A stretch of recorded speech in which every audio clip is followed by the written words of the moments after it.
আজি বিধানসভাত আমি শুনিলোঁ যে মুখ্যমন্ত্ৰীয়ে পুনৰবাৰ দোহাৰিছে যে যিসকলৰ নাম জুবিন গাৰ্গৰ হত্যাকাণ্ডৰ কেছত অন্তৰ্ভুক্ত হৈ আছে তেওঁলোকে হ'ল মূল নায়ক জুবিন গাৰ্গৰ হত্যাৰ ক্ষেত্ৰত।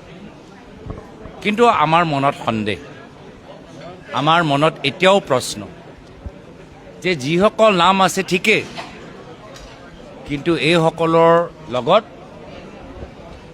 কোনোবা এজন শক্তিশালী ব্যক্তি আছে যিজনে এইসকলক নিৰ্দেশ জাৰি কৰিছে। সেইবোৰ কথা আগন্তুক দিনত ওলাব নে নোলায়, SITত ওলাব নে নোলায়, আমি অলপ দিনৰ কাৰণে ৰৈ থাকিম। কিন্তু মুখ্যমন্ত্ৰীয়ে মোৰ মতে সম্পূৰ্ণ কথা আজি ফাদিল কৰা নাই। যদি তেওঁৰ মতে এইসকলে জুবিন গাৰ্গৰ হত্যাকাণ্ডৰ লগত জড়িত, তে এইসকল সম্পূৰ্ণ নহয়, তেওঁলোকৰ পিছত কোনোবা এজন শক্তিশালী ব্যক্তি আছে, মোৰ সন্দেহ। আৰু আমাৰ সকলোৰে মনত এই প্ৰশ্নটো আছে। ক'লোৱে সেই এজন কোন আমি বাস্তৱে গম পোৱা নাই। যিসকলৰ নাম আজিৰ তাৰিখত গোচৰত সোমাইছে সেইসকলৰ বাহিৰে সেইসকলক ৰিম'ট কণ্ট্ৰল যোগেদি চলোৱা মাষ্টাৰ মাইণ্ডৰ নাম মই ভাবোঁ আজিৰ তাৰিখত ৰাজহুৱা হৈ থকা নাই।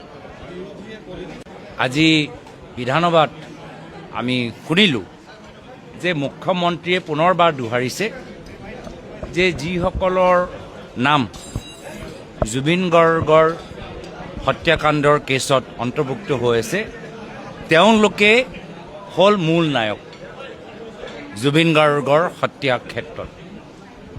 কিন্তু আমাৰ মনত সন্দেহ, আমাৰ মনত এতিয়াও প্ৰশ্ন যে যিসকল নাম আছে ঠিকেই, কিন্তু এইসকলৰ লগত কোনোবা এজন শক্তিশালী ব্যক্তি আছে যিজনে এইসকলক নিৰ্দেশ জাৰি কৰিছে। সেইবোৰ কথা আগন্তুক দিনত ওলাব নে নোলায়, SITত ওলাব নে নোলায়, আমি অলপ দিনৰ কাৰণে ৰৈ থাকিম। কিন্তু মুখ্যমন্ত্ৰীয়ে মোৰ মতে সম্পূৰ্ণ কথা আজি ফাদিল কৰা নাই। যদি তেওঁৰ মতে এইসকলে জুবিন গাৰ্গৰ হত্যাকাণ্ডৰ লগত জড়িত, তে এইসকল সম্পূৰ্ণ নহয়, তেওঁলোকৰ পিছত কোনোবা এজন শক্তিশালী ব্যক্তি আছে, মোৰ সন্দেহ। আৰু আমাৰ সকলোৰে মনত এই প্ৰশ্নটো আছে। ক'লোৱে সেই এজন কোন আমি বাস্তৱে গম পোৱা নাই।